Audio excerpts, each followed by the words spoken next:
Hey guys, welcome back to my channel. This is Ro. I got a really good question from an SPWF member about the government shutdown, and I didn't even think until I got that question to make a video explaining what's going on and how it affects our loved ones. So in today's video, we're going to talk about what a government shutdown is, why the government is shut down right now, and how it affects our incarcerated loved ones. So if you're interested, please keep watching. I'm going to read the question. I'm going to read some of the answer because I had to do some research for this as well, and then we will talk through how it affects our loved ones. And before I get started, I just want to let you know, this is a disclaimer. This is all factual. This is not my views, my beliefs, my side one way or another. This is literally just the facts as I learned them, and I'm presenting them to you as if I was a journalist or something. This is no way, shape, or form me telling you which way I lean, who I support, what I support, etc. So here's the question I got, and then let's talk through the answer. The question is from, again, one of our members, and she said, I'm sorry for bothering you, but do you know if the FBOP, which is the Federal Bureau of Prisons, being on lockdown, do you know about the FBOPs being on lockdown due to the government shutdown? And have you done a YouTube video on it? I'm fairly new to this, an MWI, which means she met her loved one while he was already incarcerated. Oh my God, what did I get myself into? Oh, that's cute. Anyway, I admit that I'm an overthinker. Thanks, Ro. You're awesome. And that's what prompted me to make this video, because it is, there are some effects trickling down, and I'd like to talk about it, but I didn't even think, again, to make the video. So first of all, what exactly is a government shutdown? So a government shutdown occurs when the non-essential offices of the government close due to a lack of approval on the federal budget for the upcoming fiscal year. Approval is reached if Congress passes all of the spending bills regarding the federal budget. So first of all, let me rewind for 1 second as well. I woke up with a little bit of an asthma problem this morning. I don't know what's triggering it today. It started last night, actually. Had to do a nebulizer treatment. So if I cough through this video or if I'm a little bit short of breath, you know why. I apologize in advance for the coughing throughout. I'll try to edit what I can out, but I know you guys are with me and you love me regardless, and you probably don't really care too much about some coughing, but I just felt the need to say it. So again, a government gets shut down when they cannot agree on the budget for the upcoming fiscal year, and then once they do approve it, that's what will get them to go back into being unshut down, opening back up, when they pass all of the spending bills that they wanted to or needed to pass to move forward with the fiscal year the way that they're supposed to. What is the longest government shutdown in history? So there was a 16-day long shutdown in October of 2013. That was the third longest in history, after an 18-day shutdown in 1978, and then a 21-day shutdown between 1995 and 1996. However, our current government shutdown, as of when I am filming this on Sunday, January 20th, we are in, well, actually, I wrote out these notes on Friday, the 18th, and we were at 28 days. Now, I don't know if the days are counted as business days. So if tomorrow will be the 29th day because of the weekend, or if we go, I mean, obviously the government should be open every day of the year. So I don't know that we're at the 30th day today because we're counting weekends, but either way, it's really long. And it is the there longest government shutdown in history. So let's talk about this government shutdown of 2018 into 2019. There was there were actually two shutdowns in 2018. One in January, and it started on January 20th, 2018. So not this January that we're in right now, last January 2018, and it ended on the 22nd. So it was only 2 days long. And then the second and current one started actually in December. December 22nd, occurred when the United States Congress and President Trump couldn't agree on a bill to fund operations of the federal government for the 2019 fiscal year, like we just talked about, or a temporary continuing resolution that would extend a deadline for a passing bill. The Anti-Deficiency Act prohibits federal departments or agencies from conducting non-essential operations without legislation in place.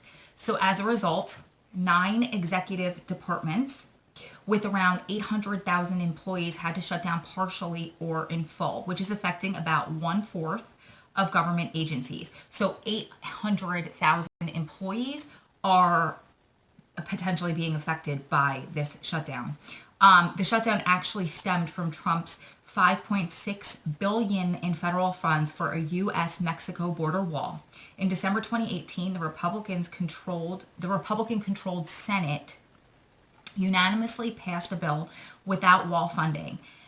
The bill appeared like it was going to be approved by the Republican. Bill looked like it was going to be approved by the Republican-controlled House and Trump. However, after Trump faced heavy criticism from right-winged media outlets and pundits for appearing to back down on his campaign promise to build a wall, he announced that he would not sign any bill that did not fund the wall. As a result, the House instead passed a funding bill with funding for a wall, but it lacked the support in the Senate, and so it was never voted on. In January 2019, the House, now controlled by the Democrat majority, voted to approve the bill without funding the wall that had previously passed the Senate unanimously. However, Trump has continued to maintain that he will veto any bill that does not fund the wall. And Republican Senate Majority Leader Mitch McConnell has blocked the Senate from considering any appropriations legislation, so that means funding, financial legislation, that Trump will not support, including the bill that has previously passed. With congressional leaders again on January 9th in a meeting that lasted only 14 minutes. Trump asked Pelosi, "Will you agree to my wall?" And when she replied that she would not, Trump said, "Bye-bye," and walked out of the meeting, later declaring the meeting was a total waste of time. Schumer accused Trump of throwing a temper tantrum and slamming his hands on the table. Trump rebuked Schumer's comments on Twitter. Vice President Pence and House Minority Leader Kevin McCarthy said that Trump remained calm and never raised his voice. On January 10th, Pelosi described the preceding day's meeting with Trump as a setup staged by the White House aides so that Trump could walk out of the meeting. Pelosi described Trump as unpresidential and accused him of exploiting the situation in a way that enhances his power, and said, "I don't think he really wants a solution. I think he loves the distraction." Again, these are just the facts. None of this are my views, my political views, my support, whatnot. Since Trump, this is just the background politics for you guys that want to know, but I promise we're almost to the point where we're going to talk about how this affects our loved ones. But I figured you guys needed to know the politics behind it and what's going on, so you know exactly why the government is shut down. So we're getting there. I don't really love this stuff either. Since Trump walked out of the meeting with congressional Democrat leaders on January 9th, no further negotiation sessions have been scheduled between Trump and Democratic leaders. On January 13th, Republican Senator Lindsey Graham of South Carolina, a close Trump ally, proposed that Trump agree to a congressional vote to reopen the government pending the resumption of negotiations. Graham suggested that if Trump and congressional Democrats did not come to an agreement at that time, Trump could declare a national emergency. Trump rejected that proposal the next day. On January 16th, McConnell and the Senate rejected the second bill to reopen the government. So then during the Trump down, I almost said. It's the albuterol. Why do I make excuses every time I just can't read or speak?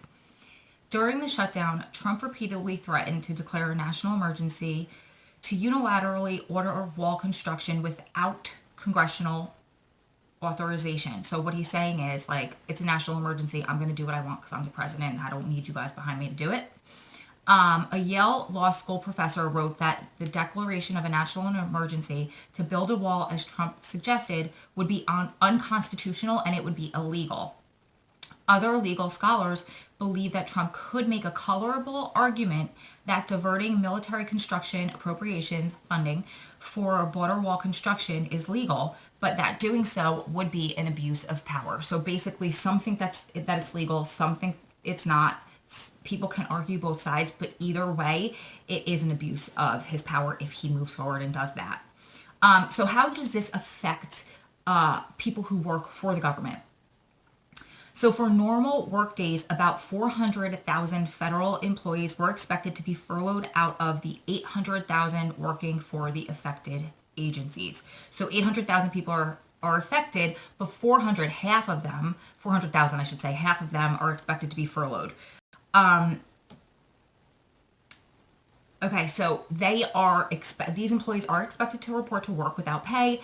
If they do not report without pay, they will be considered AWOL and they risk losing their job. They aren't being paid at the moment, but they will be reimbursed. They'll get back pay eventually when the government reopens. And so this does affect people like TSA and also federal correctional officers. And that's where this question stems. So the answer, this really long-winded answer, now that you guys know the background, is if all BOP facilities are on lockdown because of the government shutdown, the answer is no. Adams facility has not been on lockdown. When this first started, a lot of people that work there were calling out sick. Now, some people, again, none of this are my views, none of these are Adam's views. This is all research and what I've learned and heard. But a lot of people were saying that they were doing it to raise a stink, to get the unions behind them, because they didn't want to go to work without being paid while it was shut down. And I can partially, you guys understand that. Like, I know that a lot of people on the inside were pissed off, like, you need to come to work. But that's also a one-sided perspective, because I don't go to work. I mean, I volunteer with SPWF. I don't get paid for it, but that's my passion project. I created it, right? I get to call the shots with it, but I don't go to my 9-to-5 corporate job as a volunteer. And plus, a lot of people are saying, getting there and going to work is going to cause people to not have money for, like, just getting to work is going to cause people to eventually run out of gas money, and they're not going to be able to get themselves to work. And because there has never been a shutdown this long, the officers' unions don't have a policy in place for this.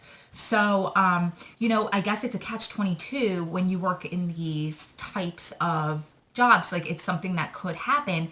So it's probably wise to prepare for it and to start a savings for it. But I can also understand why it's causing such an issue. Now, going into work and being bitter and taking out your anger on the people that are the inmates, because you're mad that you have to be at work and not getting paid. Like, that's not their fault. And so being hostile towards them, which happens all the time regardless, but that should be illegal as well, because it's not their fault. So I don't understand why that's happening, because I know a lot of places it's getting really hostile at times, because these officers they're mad that they have to go in without pay. I know that they're not on lockdown, but I know some places are having like staff appreciation days, and then they'll lock the inmates in for a few hours or a day so that they could have a party and show the staff how much they appreciate them for doing this during the shutdown.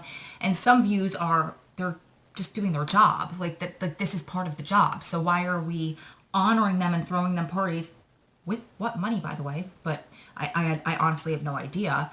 And since the government shut down, I believe that there has not been any visits where Adam is. It's not because of the shutdown, but if people are calling sick and they don't have enough people to cover a visit, then that's gonna be the first thing to go, right? Because as far as I'm aware, a visit is a privilege. It's not a right. That's why they get to take it away from you. It's not constitutionally sound. They're not backed in the Constitution. But again, it's never come out, and they haven't said we are not doing visit because of the shutdown. But, things might get fabricated. Things might genuinely happen, sure. But things might get fabricated, or they might say we don't have enough people to cover it, so we have to shut it. I don't know how it's going. I know a lot of different facilities are shut down. I know I was planning to go to visit this past weekend. Well, this weekend that actually we're in right now, because today's Sunday.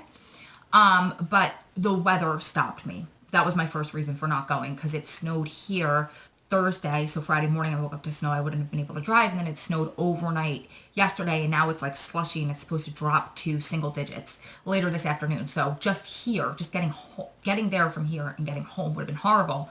And out there, they got like a record amount of snowfall. So it just was not safe for me to get out there.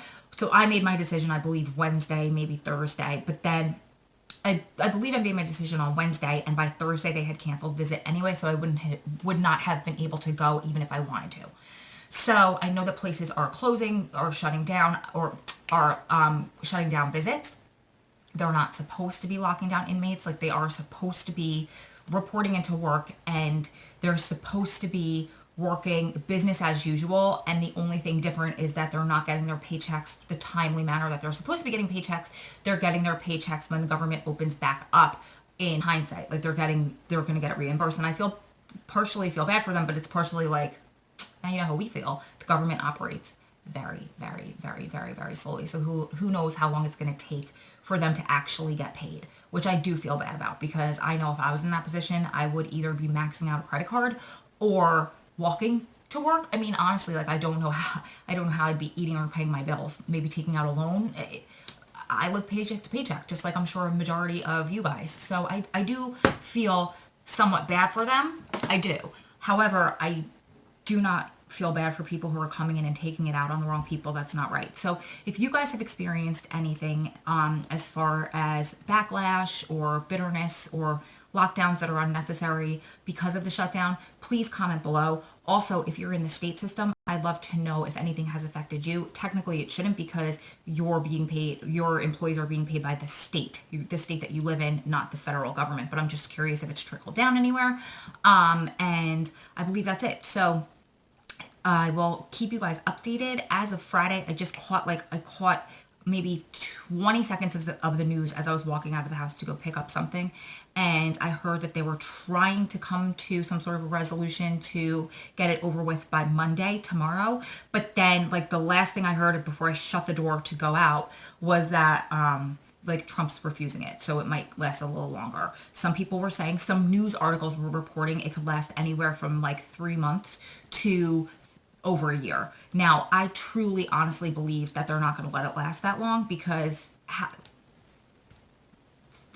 imagine going a year without getting paid. Like, there are going to be strikes, there's going to be riots, definitely the unions, the officer unions are going to step in. That's my opinion. But I guess we'll see. We'll just have to play it out. If anything dramatic or drastic happens, I will come back and report to you guys. But again, I'd love to know in the comments if you guys, what you're experiencing at your facility, what your person on the inside is saying, and any other facts that you know, because I think I've told you guys this before, but the school I went to when I was younger, it was a very small private school. And so we were taught how to be mothers, and we were taught how to literally, like, we had religion class instead of history, and we had we learned, it was called Joy of Discovery, where we learned how to clean houses and sew and anything that, like, a good housewife should learn to do and know how to do, basically barefoot and pregnant type of old school. It was culty values back then. So that's why I don't know geography. I don't know much about history, and I cannot do math to save my life. I didn't get the background in it. So, that's not an excuse. I could sit here and research and do my homework. But the point is, I don't know it like that, like a lot of other people. So if you know it, if you like it, if you enjoy to explain about it, comment below, and we can all learn from each other, and I will keep you guys posted. Keep staying strong, keep loving strong, keep supporting one another through this journey, because you're one day closer to all being behind you. Lots of love from my heart to yours. I will see you guys in the next one. Bye.